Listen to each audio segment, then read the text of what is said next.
And we are thrilled today to welcome Paul Richards, Matthew Davis, and Mike Ludermoser from PTZOptics, a company founded in 2014 with a mission to revolutionize storytelling through accessible, high-quality video technology. We've known them as a provider of cutting-edge pan-tilt zoom camera solutions.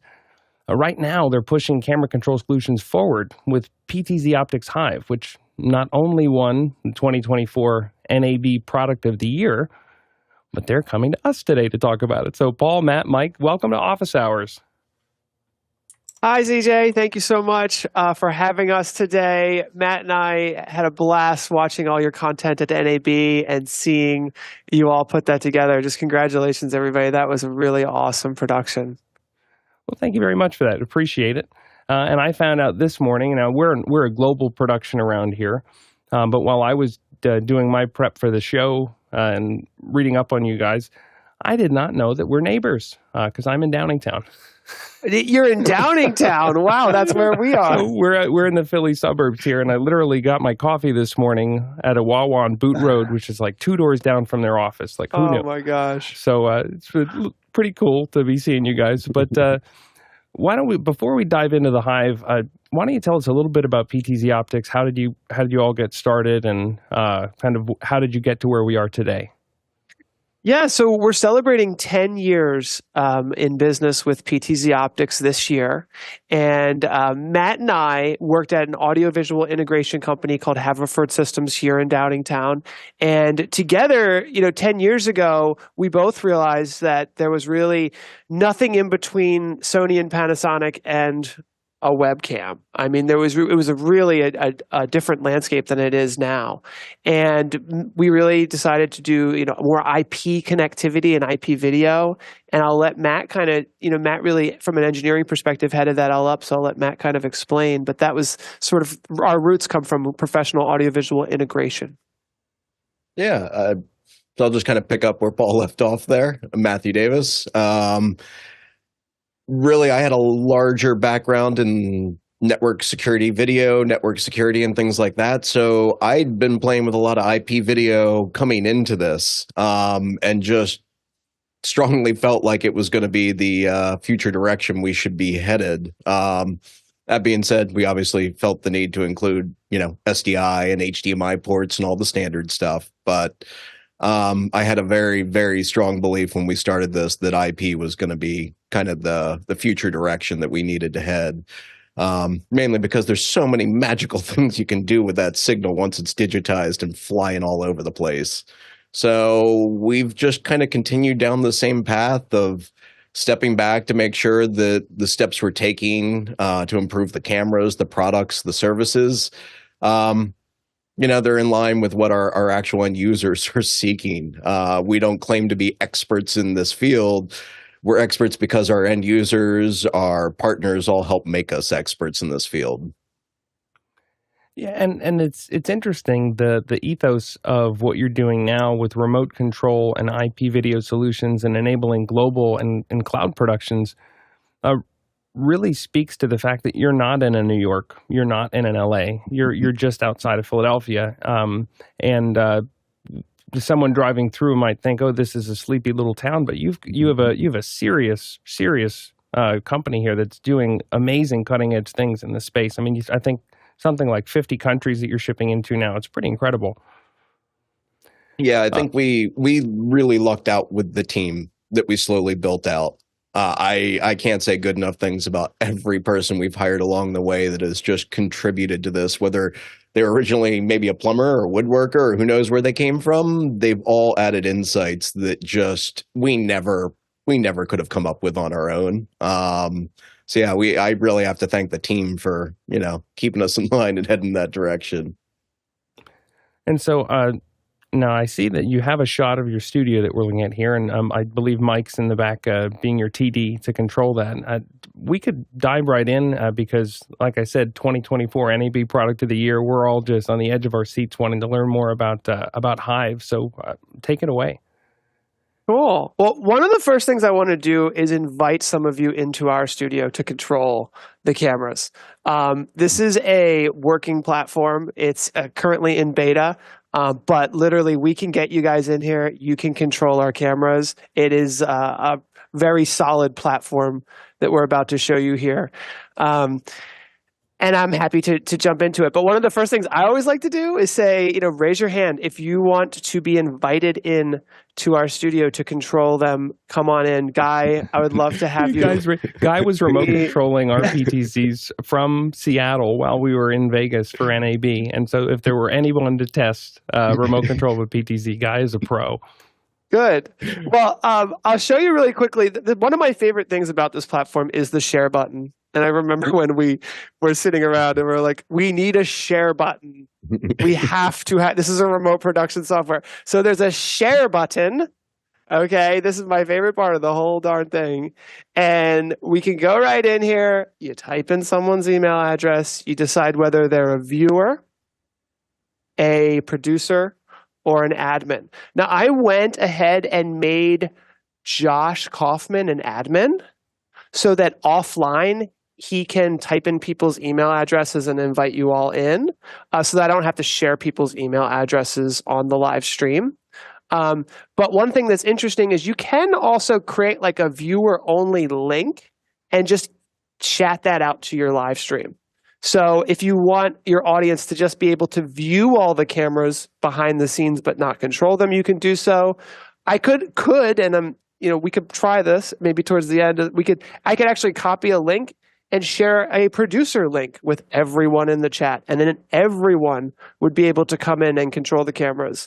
I think we should take a more methodical approach of bringing people into the show, and maybe Josh can bring you guys in one at a time. But it's pretty incredible to start when you start seeing people join into our studio. This is what you're going to see here. It's just like Google Docs. You're going to see, Matt Davis is in here, and Josh is in here currently.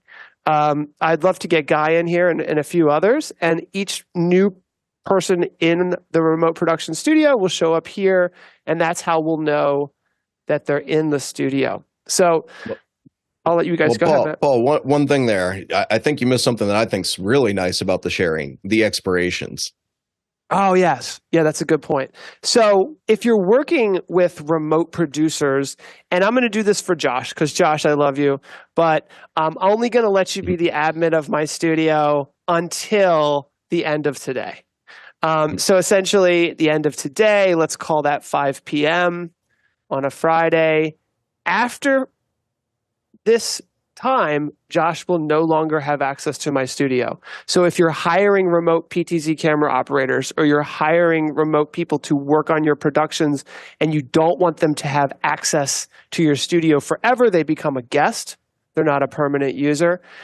This is important because a lot of our customers have PTZ cameras. Actually, all of our customers have PTZ cameras, 100% of them. And I will say that there's a significant opportunity for video production companies to now offer remote PTZ camera services. And the thing is, we need to do this securely, right? We don't want to be giving people permanent access to our PTZ cameras. If there's an event, you need to bring in 2 or 3 camera operators. You want to do that on a temporary basis. So what are so how many cameras can we actually get in and control via PTZOptics Hive? That's a good question. Right now in this studio, you can see that I have 5 cameras set up. We can add an unlimited number of cameras, and there's a little plus button here. Now, one of the cool things about Hive is that when you come into the studio, Guy, you're going to be able to remotely add camera sources to the Hive. So you're going to be able to search our local area network here in Downingtown and search through, and you'll see the NDI video sources that are on my network, RTSP, OnVIF, and local cameras as well. So if you have cameras connected via a PCIe capture card, you'll be able to add all of those video sources directly into Hive. And that's a really important point. It's not limited to, a PTZOptics. It can reach out to any NDI source, any other PTZ. Can you control other PTZ cameras? That's a great question. So let me add a camera and show you the workflow here. So we have all PTZOptics cameras in our studio, but we support over 400 PTZ cameras, and these are not just generic Sony Visca drivers. These drivers have been custom built. So this is almost every data video camera here. You can see that we support, like, for example, the Sony FR7. And the reason why we do this is because when the camera is in our system, we're doing more than just generic, pan, tilt, zoom. But any camera in the system can be remotely controlled. When we build a driver, we're going in and literally allowing you to adjust the stream, the bit rate, the frame rate. And not only can you adjust all this now remotely, but you can reboot the camera, because sometimes, like with most PTZ cameras, if you're going to change the bit rate and things like that, it requires a reboot. You can do all of that now remotely. And one of the things you'll see when you jump in here is that we can monitor all the video sources that are coming in. So what happens in remote production? Sometimes there's an upload or a download bandwidth issue. So you can monitor all of these sources. And if you're having an issue with upload or download, you can remotely adjust the bit rates of your video sources and get them straightened out. Well, on that note of, since we're talking about the bit rate and we've got this nice monitoring, the real limitation, if we're going to take it to real world deployment, is most likely going to be on your actual ISP throughput. So, the total amount of cameras that you can manage is really what's your upload bandwidth, because that's going to be the limiting factor most likely. So if you have 1080p sources, what's roughly your bit rate is it 6.8 megabits or per? Yeah, I mean, it depends on the camera manufacturer. We find that can be anywhere from, 15 megs down to, we see a few that are down to 1.5, depending on what they're trying to achieve. But that being said, and that's where you can go and adjust those things to fit your pipeline too. But like Paul's pointing out, you've got the interface right here through Hive to make those adjustments on the fly.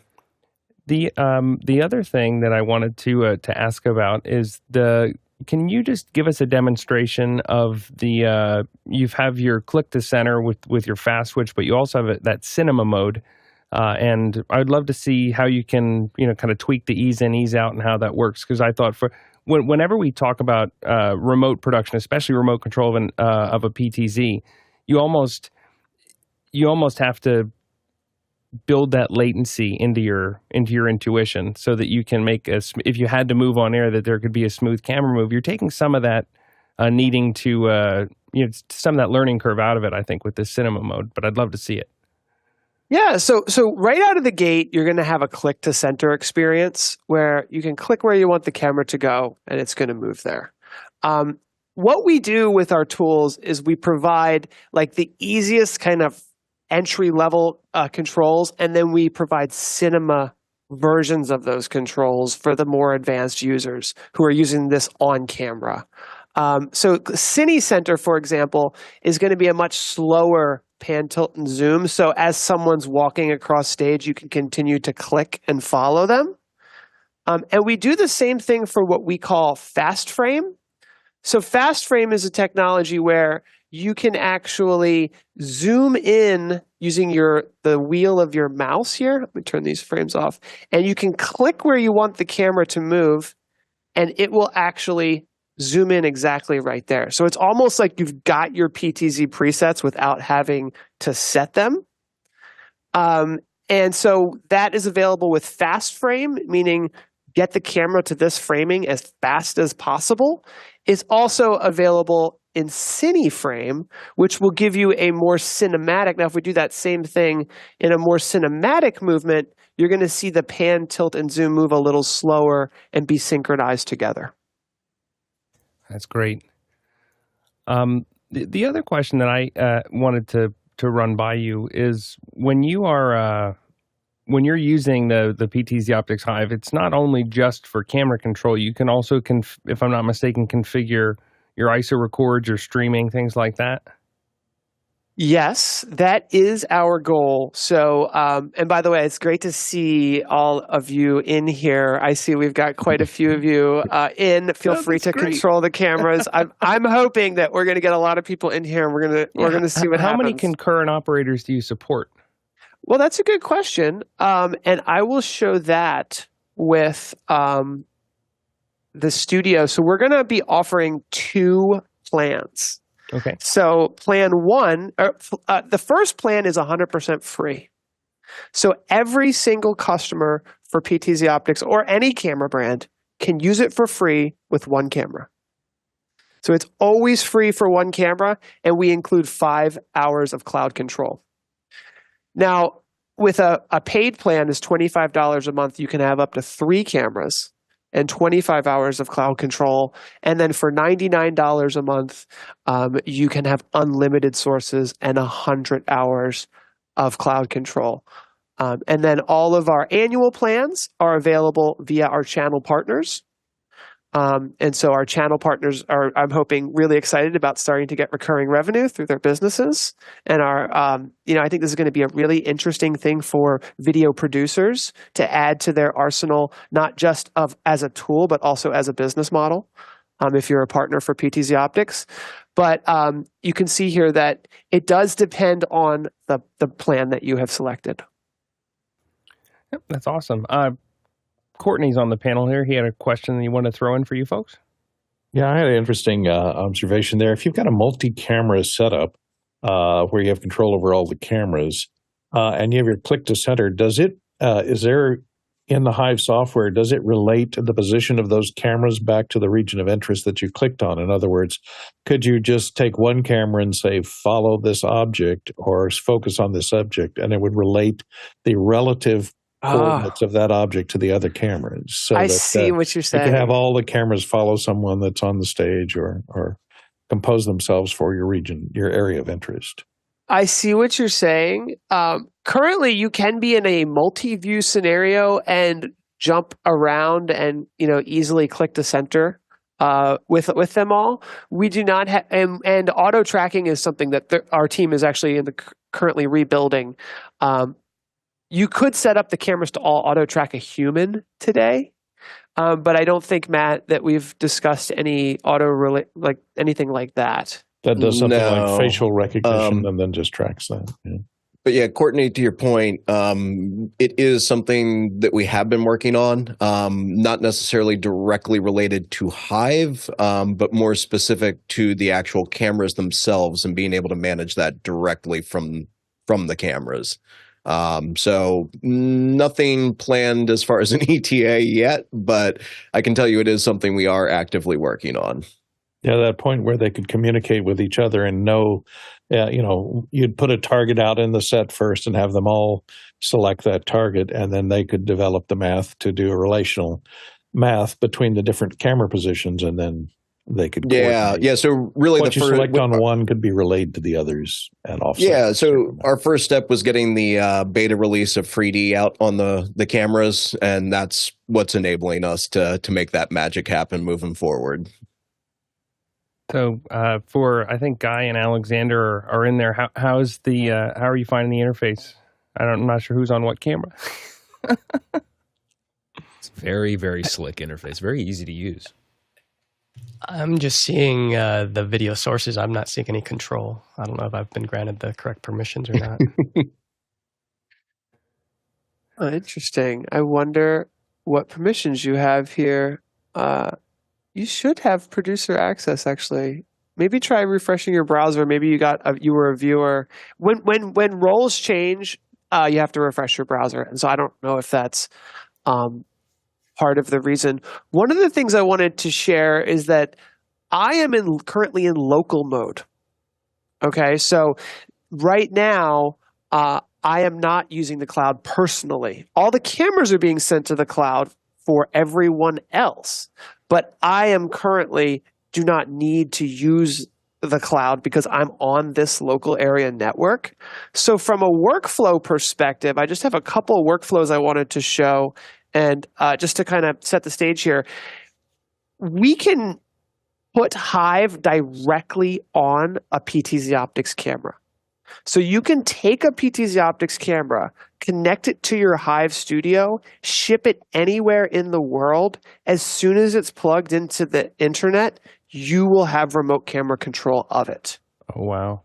So that's kind of like the basis of this technology. Actually, it's an industry first where it took a long time to put the PTZOptics Hive agent onto a Linux-based PTZ camera.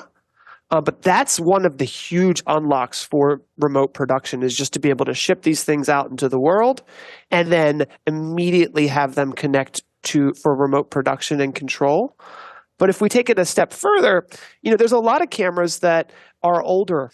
Maybe they've been out for 10 years. We can enable over 400 PTZ cameras, and even honestly more, to be cloud connected and cloud controllable, but they will require the Hive Studio to be running on the local area network. So in that case, you'd need another computer to kind of be the jumping off point for those cameras locally to get back to the Hive servers to be connected. Yes, exactly. So in some scenarios, we think that a lot of people are, like I'm doing right now, are going to use Hive in the local area network. It's only when you need that extra person on the remote side that you start to use the share button. So if I'm setting up a remote interview for a guest, if I'm setting up a remote interview for a guest, I could literally just send them a camera and say, plug it into Ethernet, and that's what you got to do. Yeah, you may want them to plug in an audio source which I think I have shown here, where you might want to plug the microphone into the camera. But yes, or you could just have, the camera has a USB output and you could use it with Zoom. Oh, wow. So in this scenario, like we foresee, you can manage multiple studios. So I don't know if we showed this, but there's a drop-down menu on the left-hand side here. So if you're an organization that has 10 studios or 20 classrooms or 4 remote satellite churches, you can now manage them all in one interface and jump back and forth between them. And it's not only remote control, but you also, for like PTZ and focus, iris, zoom, those kind of, but also shading, right? Yeah, and that's actually a pretty big deal for a lot of reasons. And I'll show the shading area here because we went out and built custom drivers for all of these cameras, we can now normalize all the controls. And a lot of our customers have a couple PTZ optics, maybe they have data video, maybe they have audio, and one Sony. It's very common for people to have a mix of cameras. So, and what the current state of technology is, there's a Chrome tab for every camera. They have different interfaces and they have different ranges of control for color correction. It becomes very complicated. What we're able to do is to take, since we've normalized those drivers, we can have a completely standard set of color correction and shading tools, no matter which camera brand you're using. Wow, that's great. Alexander, you had a question? Yeah, I have a few technical questions. I just want to say I've never used a PTZ camera before, so this makes my existing setup because my camera doesn't even have autofocus. I'm like dealing with manual lenses. I feel it like I've been living like an animal before this technology. So this is really, really, really cool. I'm just on the image tab here, so I see all the controls here. I'm not seeing any. How do you tell what resolution and frame rate the camera is running at? Because I don't see it here. Yeah. So what we did was what we're trying to do is make this as easy as possible. So those settings that you're asking about are in an advanced settings area. So with controls and image, those are the things that you need to adjust all the time, right? You need to adjust your color shading and gain levels and things like that. Controls, obviously, depending on what you're doing. What we tried to do is split out all the advanced settings into an advanced area. So every camera has a cog next to it that you can click. And when you click that cog, this is where you're going to jump into the advanced settings. These are the types of settings that when you make a change, you almost need to reboot the camera. Because when you make a significant change to the stream, for example, generally that you can make that change, but a reboot has to happen. And then on the boot up sequence, the stream has been updated. So in the advanced settings, you will be able to adjust all of that. And then in the monitoring tab, you can see the current status of the frame rate, resolution, and bit rate. Thanks. Is there anything else that you wanted to make sure that we saw about Hive before we dive into producer questions? We've got a bunch stacking up here.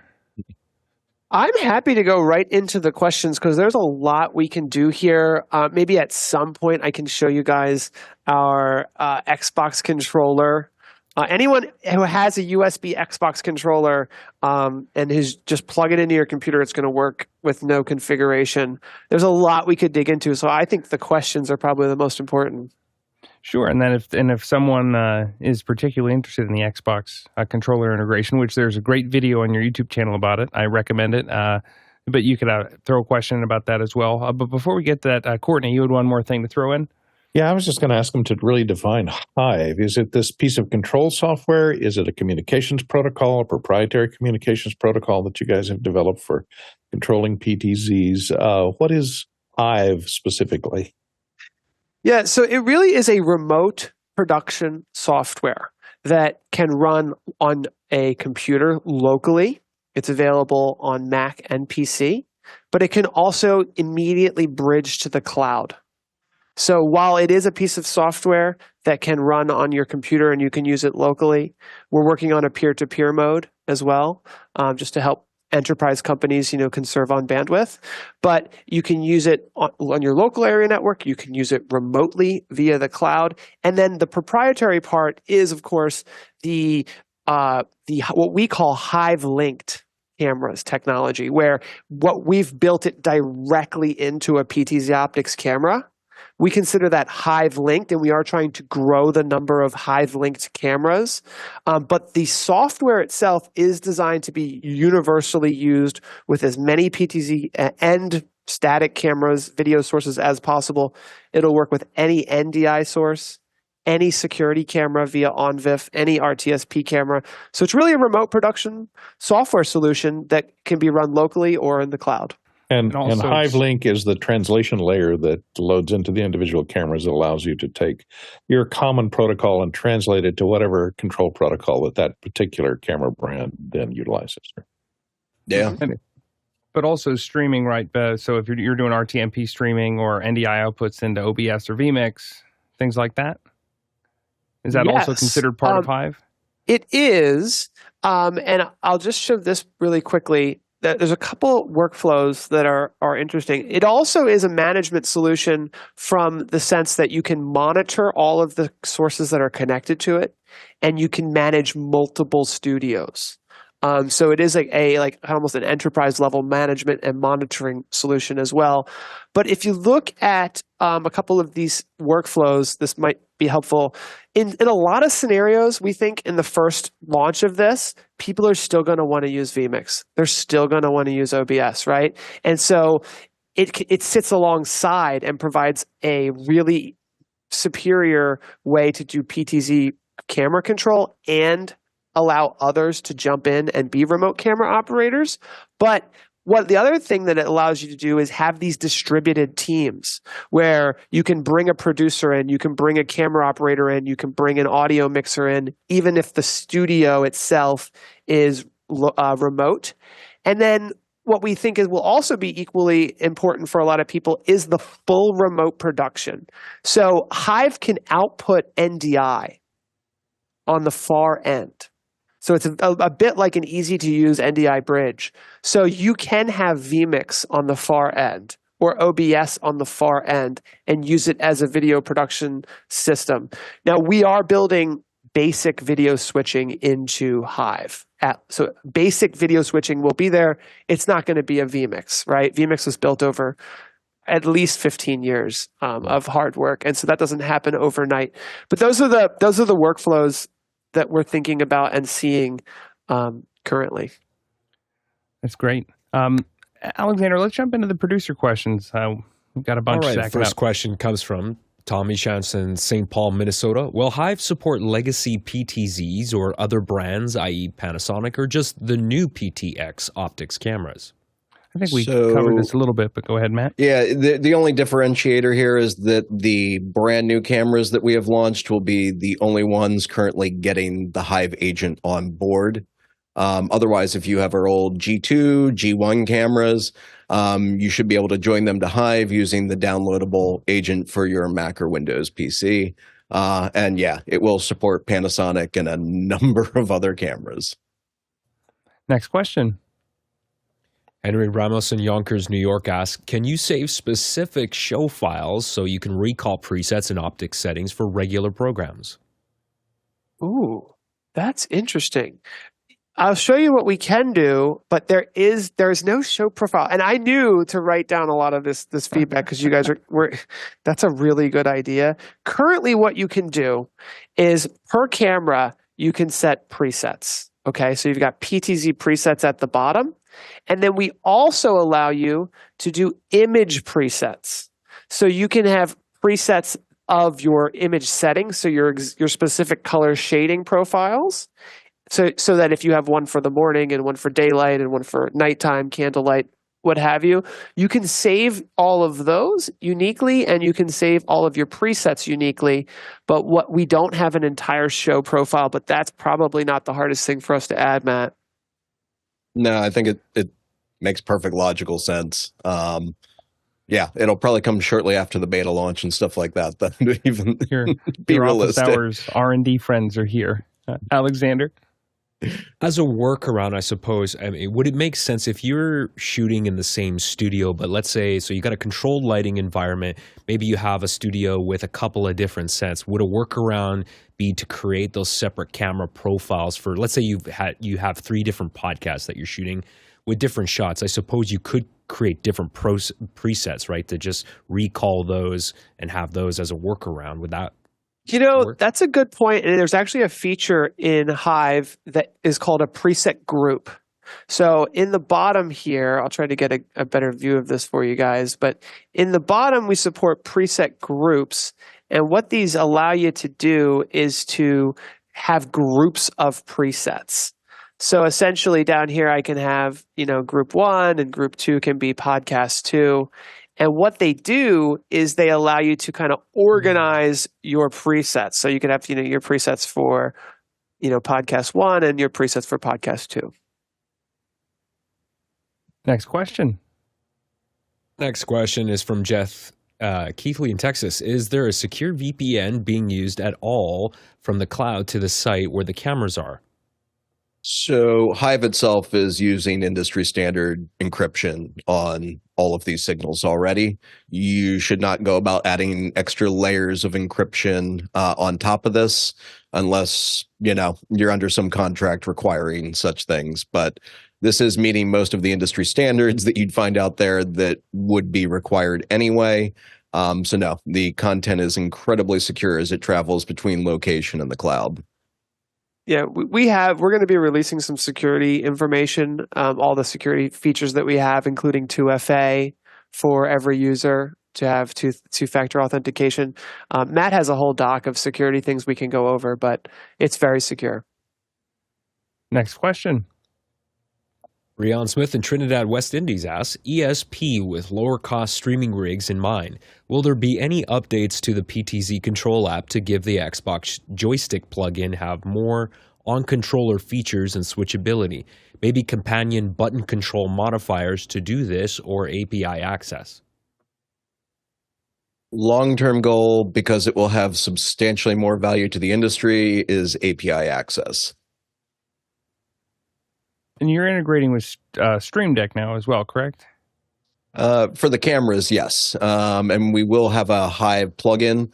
Really what that's going to be doing is, since there are hotkeys for Hive, so you can use your keyboard controller if you wanted to. Same idea, it's just using the Stream Deck to accomplish the same thing. All right, very cool. Next question. Graham Cardwell in Belfast, Northern Ireland asks, is there an event-based pricing structure, say if I only need a remote control once in a while? Currently, no. The starting price is $25 US for a studio, and that gets you 25 hours. And we think that's a pretty affordable entry-level price point at this time. What we are looking at is on the upper side of the enterprise models, where you've got 100 studios and you want to look at the enterprise side of the world. A lot of our professional audiovisual resellers are talking to us about, hey, I want to do a virtual control room. Hey, I want to do different things. I want to bring multiple studios into one studio. on the upper side, the enterprise side is where we're getting creative. I think there is a free level. You should know as well. There's a free level for one camera with 5 hours of cloud control. And so what happens when you hit that cloud control limit? Like I'm mid-show and I hit hour 5. Am I toast? No, so that's a good question. And that really does, it's answered in the billing area here. Essentially, it's 2.5 cents per minute per source per user. So if you've got 5 users in there, all looking at 5 sources, that's 25 sources. That's 2 cents per minute times 25.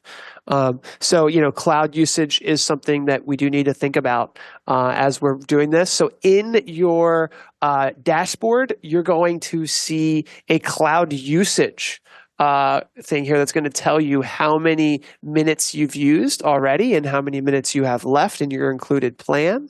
And then 2 cents a minute kind of just overages there. So in order to have a paid plan, your credit card is on file. So you do need to be careful about using too many cloud hours. And so with the cloud hours, am I understanding correct that the cloud hours are calculated per source per user? Yes. Okay, so let's say that I had 5 sources with 5 users in at once.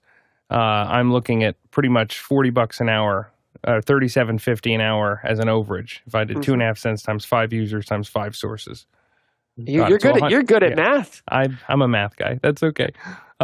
Next question. Next one is for me. How does this production software manage conflicts between multiple users trying to adjust the same camera parameters? So that's a good question. And that was one of the biggest problems from an engineering perspective is what happens when there are 2 people trying to control the same camera. One of the things that so currently, we've got, I'm going to say we have 10 people in here right now, right? Or maybe 8 or 9 people in here. You can see that the program is working well. We fixed the bugs that happen, so it's not going to crash. But what we want to do is we want to give people, the best user experience possible. So one of the new features that will come out is you'll be able to see in the camera. Like I can see maybe I don't know who's controlling this camera right now, but at release, what we're going to do is we're going to have a little bug. So you're going to see the person's icon and name. So you're going to know that someone is in there. Could we see Paul's screen and program just so that we can look at what he's doing? Sorry. And then the other thing that will happen, so you're going to be able to see the person who's controlling the camera. You're going to see their little circle that we have available. The other thing that we're going to do is we're going to roll out a few more roles. So currently, the roles that we support are admin, producer, and viewer, but we're going to have a camera operator role, and you're going to be able to specifically give individual people specific cameras so that that Guy is camera 1 and Alexander's camera 2, and so there can be no conflicts. The other thing we'll do is that producers will have a higher level role than a camera operator. So the producer can take control from a camera operator, but a camera operator can't take control from a producer if they're in that space. Go ahead, Guy.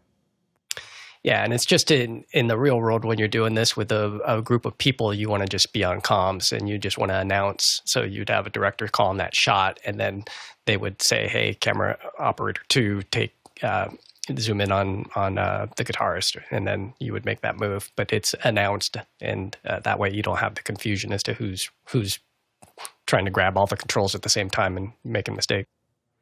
And there is a fine line of how rigid do you make the production versus if you're live, you need to be flexible. And if somebody loses an internet connection or has a power outage or something, someone else needs to be able to jump in. In this case, a producer could be the backup or the backstop, but maybe your senior camera operator's got a little bit more muscles once they're trusted and proven. Next question. Jeff Keithley in Texas asks, considering your Hive product is based on the Iris platform, did you purchase Iris or are you licensing it? Oh, that's a good question. I can't answer that though. What I can say is that we're just working very, very closely with them, having started with this very early on with them. Next question. Next question is from Jesse Mills in San Francisco Bay Area. Is Hive a sleek-looking wrapper of Visca over IP control plus NDI video monitoring or something else? What are the nuts and bolts? We've got a very technical audience, so we're not afraid to nerd out. Yeah, I mean, I think the reality, and Paul hit on this earlier, is it's the normalization of all that. So, we could talk about the myriad of protocols that exist in broadcast and pro AV, but that would probably take us months to cover. So the reality here is that, if you were to look at like a PTZOptics camera versus a Canon camera, there's tons of functionality that is the same, but maybe is term different, has different ranges. So maybe slightly different ways that you would normally operate it. What Hive really seeks to do is to normalize all that so that you as a producer aren't having to learn the unique aspects of every single camera, that you can apply your knowledge across the board in the same way to achieve the same results. So allowing you to really lean into being the producer and not having to be the Sony expert or the Panasonic expert, as an example. That's great. Next question. JJ McKenna in Scabo, California asks, currently there are some cameras that are only UVC PTZ cameras on the market in use, Link 360. Have you built a driver set that would function as a converter to allow control over Ethernet? Oh, so that is not yet. Everything is definitely IP video focused, and so we don't have UVC yet. That is on the roadmap.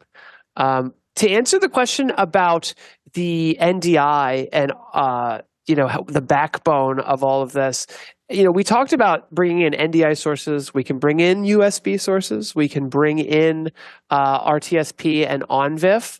But one of the interesting things that Hive is doing is once it gets up to the cloud, we can do a lot of transcoding. So we can actually optimize the video that gets sent back down to each remote user, which is nice because if you've got a Chromebook and you can't handle all of the 4K sources that are happening, which, this happens to me quite frequently, and you can't decode all of those sources, it will in real time optimize what the user is requesting on the remote side and only deliver the resolution and frame rate that they're requesting. So there is a lot of transcoding going on here. If we bring in RTSP or we bring in NDI or we bring in SRT or RTMP, right? And we're going to be offering all the types of ingress options. On the egress side, getting it back down to the clients, we're going to optimize that. And one of the reasons why it's so low latency is because, we're leveraging a lot of RTSP in a browser. But the great thing is that transcoding and saying, hey, let's look, what does this person need? Do they just need one camera? Like, for example, to give you like a really simple example is like in this scenario right here, these cameras, little live video preview tiles on the left, those might only be coming in at like 50 kilobits per second because we're restreaming them back down. Even though in the cloud, we're still recording the 4K video, the high bitrate video, we're streaming with those high bit rates. But like even this in here is probably only like 1280 by 720, for example. So we try to optimize for what you're asking for on the remote end, but still keeping the highest quality locally and in the cloud.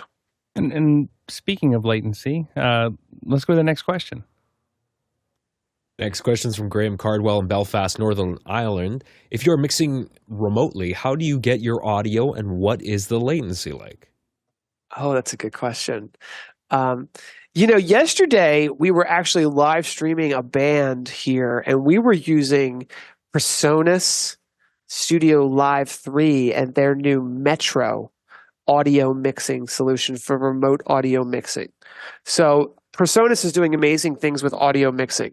That being said, we can bring in audio, and I'll zoom into this area of the interface so you all can see it nicely. But essentially, we can bring in reference audio, and reference audio is ideal. That's what all the remote camera operators can listen to. It's kind of, and we're going to be building in an intercom system as well over time. That might not be there at release, but there will be an intercom system. But the reference audio is essentially the audio that you'll use for the remote operators to listen to. And then as we add video switching is not in the platform that I can show today, but it is our goal at launch, which we're hoping will be August, to have full video switching capabilities. And in that case, you will be able to add audio sources. Currently, we are supporting USB connected audio sources. I guess it's our hope to expand that to IP video sources. And I believe, Matt, definitely NDI audio as well. Mm-hmm. Yep. And then when you're thinking of video latency, what's typical latency latency from live to when it's getting on your remote machine, assuming that there's a pretty robust internet connection and all the rest? We have tested this. Obviously, on poor internet connections, it can change. But in ideal scenarios, we're looking at 300 milliseconds. And for those of you who are logged in here, a really good way to test this is to just use your keyboard and just hit an arrow key and just see how quickly it moves. That's like the easiest way, I think, to remotely test it. It's definitely, I've never seen it more than a second, even on like a Chromebook on Wi-Fi. But let me know what you guys are seeing here. And I believe it's less. So about a frame, really, if you're on 30. Mm-hmm. Mm-hmm. Okay, that's great.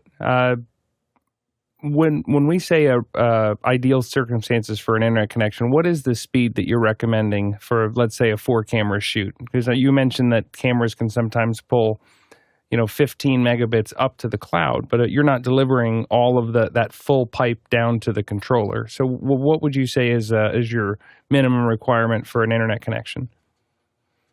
Wow, that's a good question. Because Matt and I talk a lot about this because in some scenarios, like yesterday, we were live streaming with V-Mix, and we love V-Mix. We still use it all the time, and in that scenario, we were using Stream 1, the high bitrate NDI stream on our local area network with V-Mix, and then we were actually connecting to our cameras with Stream 2. And I'll demo this really quickly because this is something that is really, I think, powerful and important to understand for remote production. Is that what I'll do is I want to just look at our monitoring tab here and show you guys that obviously we can see all the cameras that are coming in, and right now we are sending up to the cloud about 15 megabits per camera. So everyone who's connected into our studio right now, I'm going to maybe need your help, CJ, with math here, but 15 times 5. Okay, so 75? So 75 up right now, and you guys are downloading 75. That's a lot. And that's Stream 1. These are 1080p video signals, and at 15 megabits per second, that's a good quality. Now, let's say it's too much, right? It's too much upload. It's too much download. What are we going to do here? Well, because we've built the actual drivers for all of these cameras, let's take Cam 1 and say, you know what? We're going to change this to Stream 2. And Stream 2 will be let's turn Stream 2 I have set for only 4,000 megabits per second. Okay, and all I got to do is hit Save Changes. And that, I've tested this in the past, that should reconnect. And now, it's taking a second to save here. But once that's done, now the stream will be changed to 4,000. So I can quickly scale between sending high bitrate streams to the cloud to, okay, this isn't working for me right now for whatever reason, let's scale down. We're going to pick up the pace a little bit here. We've got a ton of questions, and I don't want to keep our back-end crew, who is, I'm sure, interested because we're all over the world right now. We've got people literally in probably 6 or 7 countries as we speak helping run this production. But let's start to run through these pretty quickly. Go ahead, next question. Next question is from Jeff Keithley in Texas. Are you using a MFA Multi Factor Authentication at all, or just email/password invites? For actual accounts, you can enable MFA. When you send out an initial invite to try and get somebody into the studio, it's just a link for them to create the account and log in. But yeah, when the MFA is enabled, it would be required at that point. All right, so initial email out is just a link, but then as they create the account, you can force MFA. It's great. Next question. Douglas Carmichael asks, you mentioned a Linux-based PTZ camera. Do you provide SSH/shell access to your cameras to install software? Do you provide an extensible API to control your cameras from languages like Python, for example? So like most PTZ cameras, we do provide Linux-based systems, but no, we do not provide shell access nor SSH access to the system. That being said, there is an extensive API that exists that can be used from pretty much all the major languages I see people inquire about. And yes, Python is definitely one of them. You can even find examples that exist on our knowledge base. Next question. Ryan Thomason in Houston, Texas asks, can you say whose cloud this sits in? Multiple people's. Ooh. Redundancy is good. Next question. Leo Mendel in Richmond, London asks, hi, Paul, can you set up 2 presets and slowly move between to help producers create dynamic content? Ooh, okay. So the presets are set up on the bottom tray here. So it looks like I've actually got a couple here. And under the controls area, we have speeds. Now, one of the things that we haven't looked a lot at is this Cine frame option is almost the same as a preset, if you will, because it allows you to kind of set it up. So because live production, so much changes so quickly. I don't know if anyone's ever operated a PTZ camera before, but oftentimes presets can be a little unreliable because things move, people move, things change. So one of the things I think that's really great is having the ability to just on the fly say, this is where I want the camera to go, and that is your framing. But to answer your question, basically, we have these presets in the bottom, and I'll just kind of move between a couple of them here. These are set up somewhat fast. One of the things we want to do, I'm not showing the software. That's what you were telling me. Sorry. I wasn't showing the software. Okay. So here, this is the that framing technology there. So you can do that on the fly. And then on the bottom are the presets here. Sorry about that. That's great for your repetitive moves. Absolutely. All right. Why don't we go to the next question? Mike Latta in Toronto, Ontario asks, are local hours different to cloud hours? Local hours are unlimited. Cloud hours are, just as Paul's described, they get split out between sources and amount of producers you have invited. Yeah, so if you're running this in a local studio, though, you kind of have carte blanche versus, does that make sense? Because you're not having to support the traffic and on the back end. And, when it's production, it's the cost of failure is the ultimate cost. So it's got to be good. So we appreciate the investment. Next question. Graham Cardwell in Belfast, Northern Ireland asks, is it compatible with Wirecast or just OBS and V-Mix? Pretty much any software that will take NDI as an input, this should be compatible with. Next question. Douglas Carmichael asks, could your platform be useful for remote camera operation for a small venue like we have done with the Accidental Theatre in Belfast? And if you're unfamiliar with Accidental Theatre, there's a theater in Belfast that it has remote people controlling physical hardware in the building in Belfast. That's the we call it the Belfast method. Yeah, if they have PTZ cameras, I don't see why it wouldn't be a useful thing to test out there. All right, next question. Rian Smith in Trinidad, West Indies asks, will a joystick be able to be used remoted as well, maybe an Xbox controller? And I think I actually saw a guy hold up that he has set this up while we were on the air. So I'll let Paul, why don't you start us off, and then we can see what Guy's experience has been. Yeah, I honestly, I think it'd be better to hear from Guy. Take it away.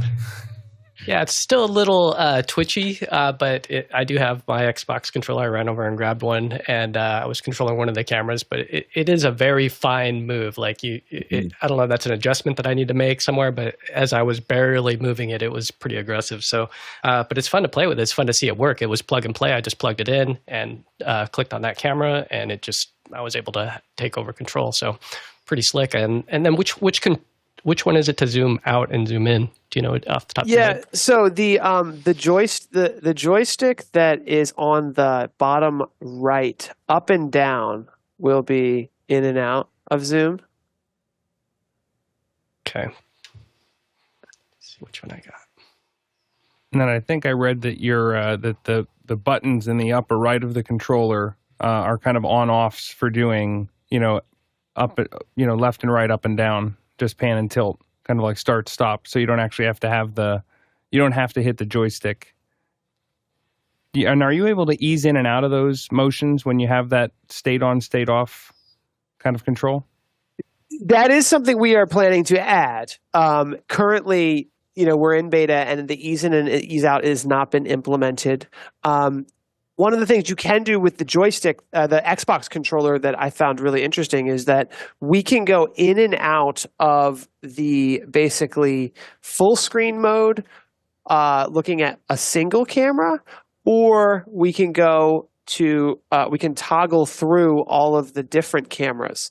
So with just an Xbox controller, you can go from multi-view to jumping in between different cameras and then actually controlling them. It does need a little love, though. I agree, Guy. And a lot of the variable control, slow speed stuff, it does work in the platform with these buttons on the bottom right, and they haven't quite been implemented into every camera control tool that we offer. But your plan is that you're going to be able to adjust sensitivity? Yes, 100%. That's great. Next question. Next question is from JJ McKenna in Scavo, California. Have you built any tools that help manage audio in a room similar to the audio meters currently on stage in the office hours theater? So for folks who are listening and haven't seen that, us panelists here know our loudness based on a phantom Zoom participant. I'm going to have to take that down as a feature request, and I really appreciate these feature requests, guys, because that's how we're going through a beta period now. Everyone can sign up to get into the beta, by the way, and we're rolling that out, in small groups as our servers can handle it. But we have a Discord server where we're discussing with all of the beta testers, and this is super helpful to get. We don't have any loudness audio tools yet, but I really like that idea. Next question. Guy Cochran from Seattle, and here on the panel asks, would you ever put up a 24/7 online demo PTZ camera that folks could control? That is awesome. So here's my vision for this guy. We've worked together for a long time. So my vision is every single PTZOptics partner, okay, which there are, you were at one point a partner of ours. I still consider you a partner. Every single PTZOptics partner gets a PTZOptics Hive for free forever. Okay? So we see this as our channel partners are going to be able to live demo any PTZ camera, does not have to be PTZOptics cameras, to their channel at any time that they want. I do really like the idea of having maybe like a stream to Twitch or something where it says click this link and you can get in. Matt, we really need to give some thought to that. That you and I can really talk cool. after, because I do have I'll just say I have something I want to deploy that would do this. And we are building an API. So, I don't know if anyone has ever used our Twitch plugin, but we've had a Twitch plugin for like 5 years where you can actually, the audience can control the PTZ camera through Twitch. It's a Twitch overlay, and you can actually pay bits to the creator to get PTZ control. And with Hive as a backbone to that, and once the API comes out, we're going to be working with all kinds of third-party developers to say, hey, if you pay $10, you can now control this camera behind the scenes at your favorite artist's event. And so remote PTZ control is like a new economy, right? People are going to be getting more jobs for remote production. People are going to be rethinking how they build their video production systems. So there's going to be an explosion of, hey, you don't have to fly out and be in a major city to provide remote production services. But on the flip side, from the viewer perspective, hey, do you want to see your kid's soccer game? You don't care so much about the mixed production. You actually want to see your son sitting on the bench, right? And so with that viewer-only link and Patreon and all of these private communities of people and private interest groups, there's a lot of interesting opportunities of who are we sharing camera control with, who are we letting view all of our cameras, and oftentimes that might not be the public. It might be a more private group. Guy, you had one quick thing real quick?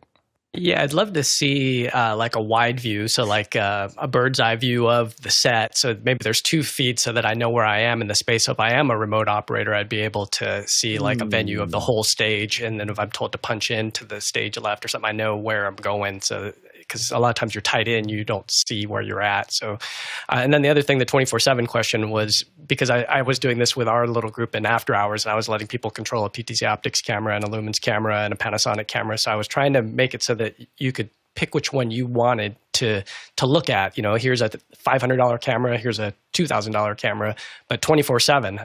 So it's just a thing that I'd love to see you guys put up to where these guys remotely in Australia, we're sleeping, but they're able to come in and control without any kind of intervention from us.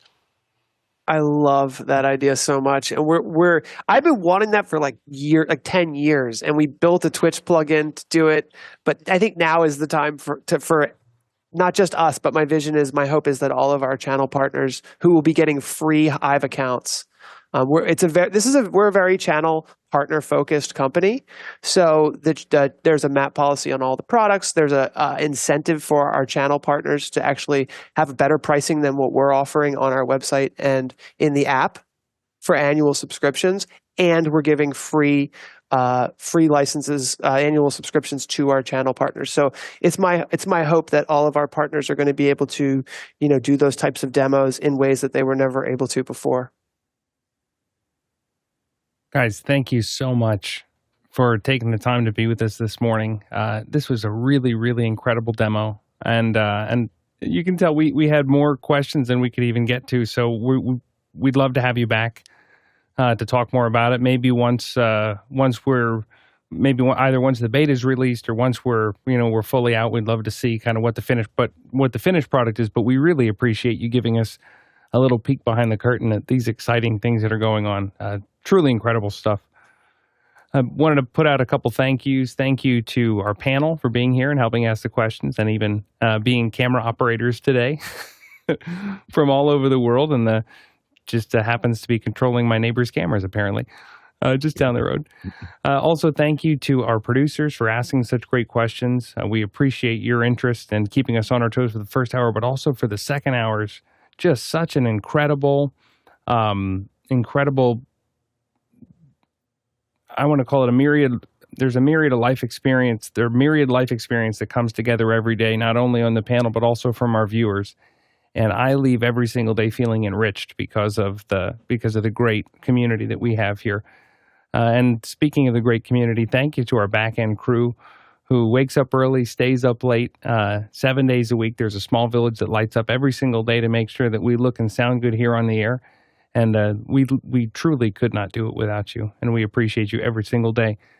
If we would have had to go around to all of these places and ask all of these questions, go to all the producers, come back to Pennsylvania, go back to California, up to Washington, up to Vancouver, out to Hollywood, down to Texas, and so on and so on, we'd have traveled a lot of miles. So we didn't have to do that thanks to the Tlaloc Traversal today. We've got 95,000 miles, 153,000 kilometers, and that's 753 million bananas for scale. We'll see you in after hours. But can you remotely control that banana? That's the question. Hey guys, if people have more questions to ask, where can they send them right now?